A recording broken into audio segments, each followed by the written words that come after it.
I got a pretty interesting video for you guys today. I'm the interesting item, right? He's the interesting one. I figure I'm gonna make today's video about which bagger would be good for you. Is it the Lowrider ST? I consider that a bagger, but maybe, I don't know, do some of you consider it a mini bagger? People like to call it mini bagger. Let me throw the lights on over It's here. a mini bagger for mini people. Yeah, like I honestly don't know. Like I would consider it, I guess, like a mini bagger, but it's still a bagger. Some people say, oh, you can't do long trips on that bike. I totally disagree. We did a few days together, didn't we? Yeah, me personally, I totally disagree with that. Right. It has bags, it has a fairing, it's very super comfortable. But anyway, that's what I want to go over. I'm going to pull out Mad Max. And maybe this may be kind of like, you know, if you're buying a Harley Davidson and you want something for long distance touring, what should you buy? Should you buy a Lowrider ST, which has obviously its good and its bad, or would you buy a Road Glide, Street Glide, or a Road King? Also has its goods and bads. People need to be open-minded. Just know that. Yeah. Yeah. like Sandy, he's very open-minded. All right, let me pull the bike out. All right, let me pull out a real bike.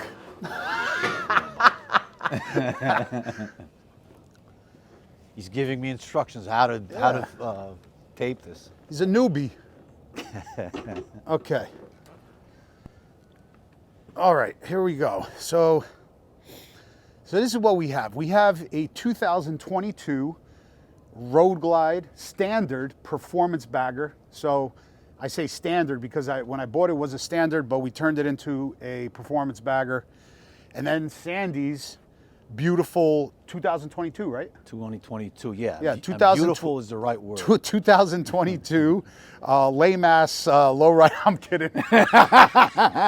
2022 lowrider ST called Gray Ghost. I think we're gonna have to run it again because I got the carbon wheels now.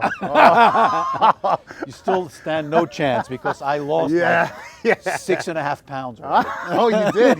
You haven't been eating, right? Yeah. So we got the Lowrider ST Gray Ghost, and it's a beautiful bike. So a lot of, I guess, we always get those questions, right? Like what bike is the right bike for you?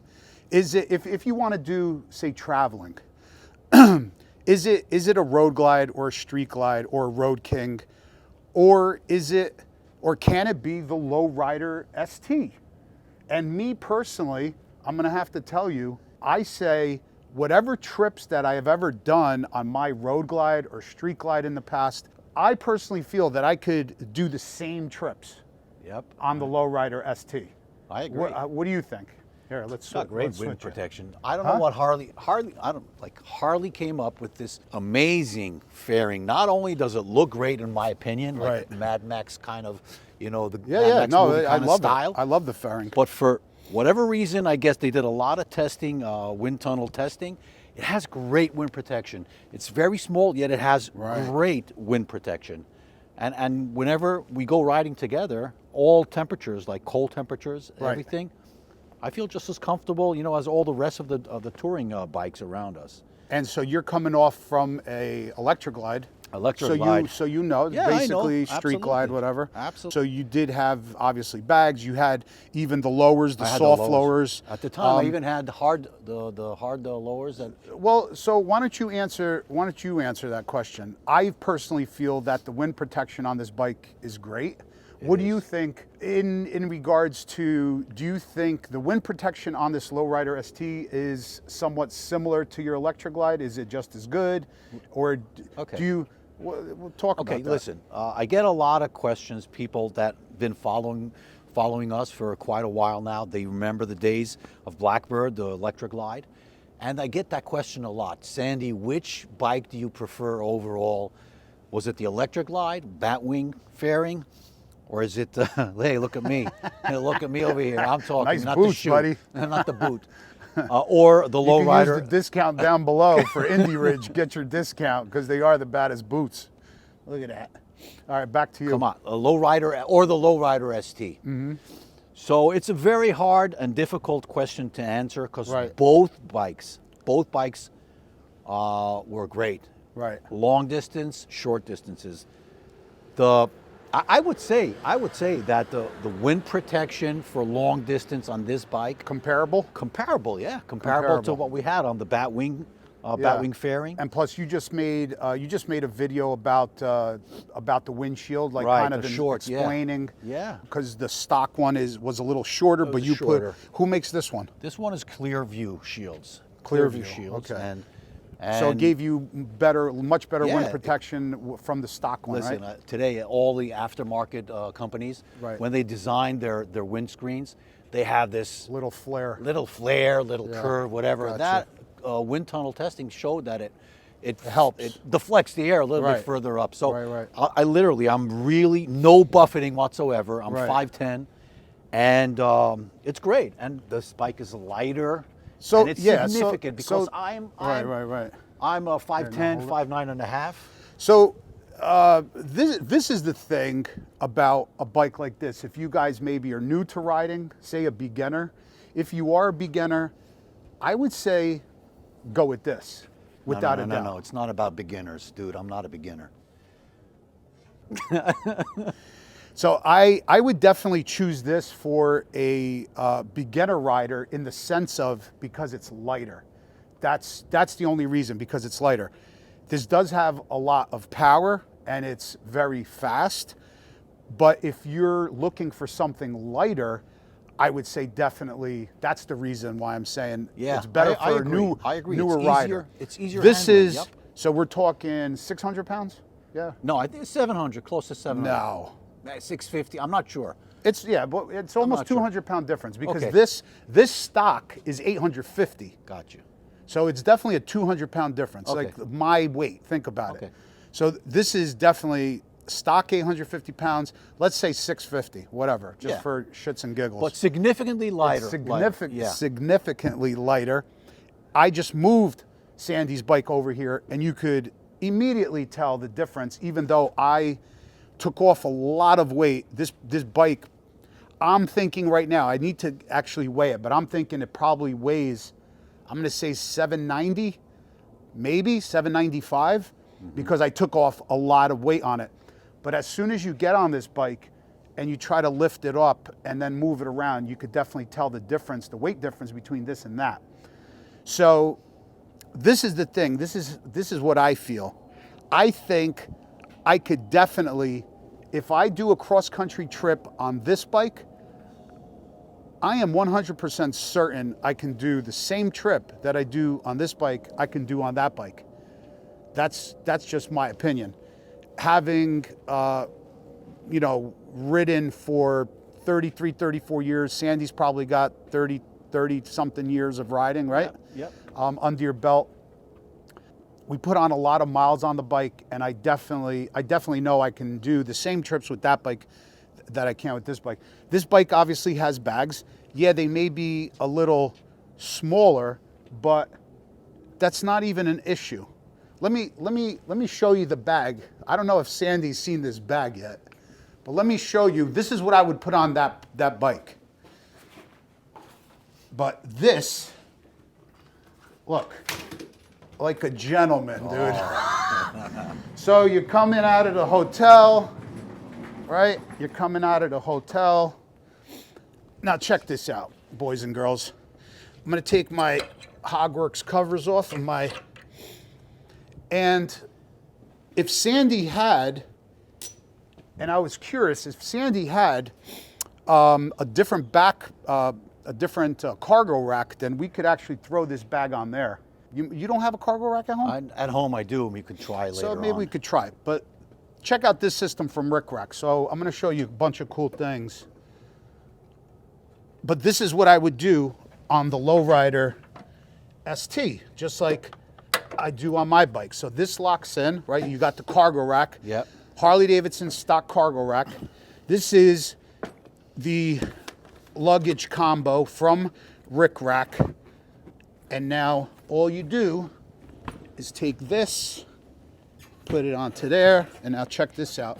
You lock it back here, That's pretty cool. Isn't it? Yeah. With 2 clamps. And this is the bag I used in Maine. And it's locked. I take that lock, I put it through that hole, and I lock it right here. See that? Yep. Show them right here. I lock it right onto the cargo rack. Some people did say, oh, well, they could just take that off. But they do sell a lock For that. For that, which I don't have. But either way, I'm just trying to show you the bag. So having said that, I use this for long trips, and that's why it's so good, because it's not big, right? Number one. Number two, is it waterproof, by the way, or it's not? It has a rain cover. Got you. But I will tell you, when we were coming back from Maine, we were stuck. We rode home, probably about 300 miles of rain, 250, and pouring. When I got home, there's video proof to show it. This bag was absolutely totally dry. So I think if you're moving, this material is going to repel it. Gotcha. But if you're going to just sit somewhere and it's raining, I would throw the rain cover on it. So the great thing about this is, like, I would, without a doubt, do a cross-country trip on that with that bag. Gotcha. I would have enough. Because in the bags, I'm only carrying some small tchotchke, whatever, thermos, you know what I'm saying, gloves, hat, what have you. So you think somebody can actually hook me up with a Rick Rack? Okay. What's the matter with you? I don't know. Trying to. Later at the end of the video. Don't worry. But yeah, I would definitely do that. If I had this bike, that's all I would need. But what's awesome about this bag is when you get to the hotel, literally, as long as these are undone, you pick up the bag and you unzip the top, and then you lift up the handle, and this is what's great about it. You're inside the hotel. And this is especially good if you're on a trip that you're like basically in and out of a hotel every day. Yeah.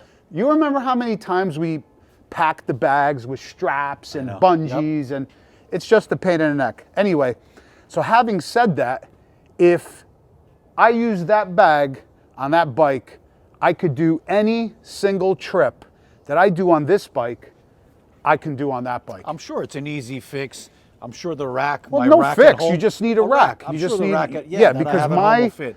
because what we realized is obviously the docking hardware on a big bagger is different than on the Softail frame. So he would just have to get a different cargo rack.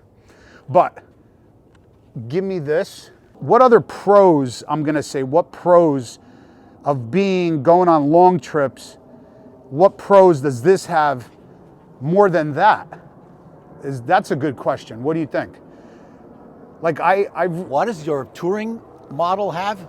No, I'm basically saying what pros does the Road Glider, what pros does a big bagger have I'll tell you that this doesn't have? Well, there's a significance to weight on the highway. Yeah, it's definitely more stable. Stable, so when you're going by trucks 100%. and things like that, right, you're not affected as much. Yeah, as far as the wind with this bike that you are with this. Although again, like I said, this, because of its fairing, cuts in the wind and is really, really stable on highways as well. But otherwise, I'm gonna have to say though, when I had the regular standard crash bar, the big, standard crash bar that the bike comes with a set of lowers on, like say, regardless, like you don't want to be running the lowers obviously in the summer because of heat, but in the winter, fantastic wind protection. I think I'm going to say maybe slightly better wind protection. Maybe on the Road Glide because it's a bigger fairing. By the fact that it's bigger. It's wider, right? It's by wider the fact and that bigger. It's bigger, right? But yeah, I'm really, I don't feel any wind when I'm riding at highway speeds. So although it's smaller, maybe just the way it's designed aerodynamically, it's keeping me nice and in this, bubble, this virtual bubble that we like to call. Right. So, I mean, and like I said, other... Oh, I do have another... What? Riding 2-up. Right. There you go. That's significant. Yeah. Although we don't ride 2-up, but a passenger on a touring bike. Yeah, be more comfortable. More comfortable, definitely. bigger bike, bigger bubble, bigger, right. bigger, more calm bubble. Right, okay? right. So, But as far as power goes, really no difference. That thing has a 117 with a stage 2, very powerful engine. Definitely, you don't need any more power on that thing. Also, because it's 200-pound lighter. Even though this has more horse, this bike is much heavier. So I wouldn't say it's a power thing. The only difference, I think, like I said, if you want a bike for long trips, you can use either or. Now, let me tell you something, an additional thing. Stock, okay, stock bike, touring models, standard touring models, and the lowrider S or ST. Right. Suspension. It is good. Big difference. Yeah, it's very good. Significant difference. I'm talking about stock. I'm Stock. not talking about aftermarket. And you still have stock suspension. Stock, right? and it's great. It's great. And I can tell you, this compared to what I had, the electric light standard I had before. Well, yeah, this comes with night the, and day. obviously with the monoshock in the back, it comes with the inverted fork already. Night and day. Yeah, it and is. I don't, truthfully, I don't see any reason to actually change the suspension. Listen, I agree too. I mean, I've ridden your bike. I've ridden other lowriders, lowrider STs, and I will 100% agree with you that you don't have to definitely change the suspension on it. Yep. Whereas if you purchase a standard or special road glider, street glider, Road King, it's one of the first things that you have to do. Yeah, the Harley suspension is not the best. Well, I mean, the new CVO suspension is fantastic, but that's a totally different suspension. That's an inverted fork. Yeah. But as far as this older generation, I'm going to say now, the suspension is definitely, it has to be upgraded. But I would definitely do a trip, again, I would definitely do a trip on either or, on whether it's the Road Glide or whether it's the Lowrider ST. I would definitely do a cross-country trip on that bike. I wouldn't even think twice about it. No, no doubt, yeah. The one biggest thing for me is that I do like the lightness of the Lowrider it's fun. ST. Fun to handle it in the, when it's not moving, in the garage, in and out, stuff like that.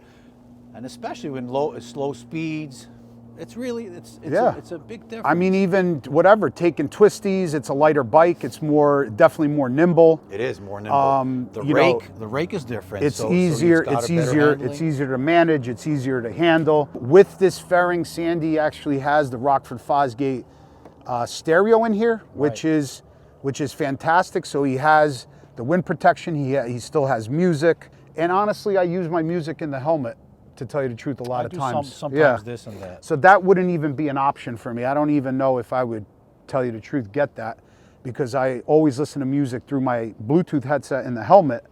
But no, I like to rock the music, especially when I'm coming you like back to home. rock it. Yeah, when I'm coming back home and my neighbors can hear Sandy's coming home.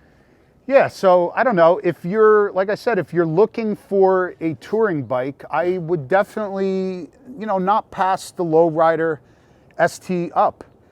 Just because obviously these are called baggers. I would still consider that a bagger. Absolutely, I would. That's just my opinion. I would definitely be able to do exactly the same trips on that bike as this bike. It wouldn't even be an issue for me. What is the fuel capacity on this? I think 5.5. So this is the this is the bigger size. tank, right? It's the same size. So let me ask you, how I'm many miles per tank you get? Any idea? I don't know. You're not sure? Never checked. You're definitely going to get obviously more than a bigger bike because it's lighter. You're definitely going to get more fuel range out of it. That's without a doubt. So that's another thing. And Sandy just mentioned the price. So price point is right now. I mean, right now, if you even, I guess, try to get, say, a special or even a standard, you're probably looking at like 30 grand almost, all said and done, as far as a Road Glide, where that is 24 after 24 out the door, 23, 24 out the door. So maybe like a $7,000 price difference. So that could sway people right there just on the price. It's a big difference. Yeah, it's a big difference. Sure, absolutely. I mean, if you're looking to get a bike with power, it's nimble, good fuel range, you could still do long distance touring, You put the Rick Rack bag, by the way, links are down below in the description with my code to Rick Rack, so you can check that bag out. But if you throw that bag on here, that's all you need. That's all you need Love this bike. for a long trip. I love this bike, dude. You do, right? You love it. Yeah. We saw it at the launch, and when we went to. Yeah, because Sandy had the Electroglide in the beginning of his channel, and then during the launch, a Harley launch, we sat over. oh yeah, no, we were in Daytona. No, that's when I actually saw the bike. Right. But when we were watching the actual launch. Right. But we were. Launch, I remember we were in Daytona. I took you to that to the Harley party, to the event, and you sat on it. I was wow. Yeah, you were sold. Yeah, I had my order in already, but that was like the last nail in the coffin. Right. So Matter of fact, I don't know if there's anything. I don't know if there's anything other than what we just went over to go over as far as the bikes and why you should choose one or the other. Yeah, you could pretty much do anything that you do on this bike, you could do on that bike. I guess it's just, do you want to deal with the weight, more weight, less weight, power, same? Obviously, both of these bikes are worked. But this one's got more power, heavier, but that one's got less power, but it's lighter. So it kind of evens out. So yeah, so if you're, up on the fence and not knowing which bike to choose, yeah, I guess I really don't know. Me, I wouldn't mind either or. If you're looking for something lighter, pick that. If you're a bigger guy, that's another thing. Like, yeah. I would say if I'm about 6'2", if you're my height, you know what? Here, let me show them how I look on this bike. Looking good. God bless you. Hey, and let me tell you, my height 6'2", you have so much room. Sandy, you have the forward controls, I did forward controls. Wait, this comes with mid? It comes with mid. Okay, so yeah, this is super comfortable. Plenty of room right here. And I have long arms, plenty of room, squeaky clutch handle. You said you're gonna fix that. Help me with that. I need to oil it over there. Yeah, we'll do it right now. But yeah, it's super. I don't feel cramped on this bike. I feel pretty much. I'm not even joking, Sandy. I feel just as comfortable on this bike as I do on my Road Glide. I don't feel any difference. So if you're worried about, we're gonna flip him. I think he's gonna want one of these. I might. Sure. Well, you never know. But even if you're 6'4", I don't think height is an issue. But this bike just feels so much lighter. It feels really good, nice and nimble. So that's it. Let me know what you guys think. Throw a comment down below. If we missed anything, let us know in the comments. Either Harley Davidson you choose, you can't go wrong with for a long trip or even around town. I think I would like this definitely better for closer stuff. Yeah. You know what I'm saying? Only because it's lighter. I would probably like to rip around town on this thing. It's a ripper. It's a ripper. All right, guys, we'll see you guys later. Sandy, see you later. Bye-bye, guys. Peace out. Peace out.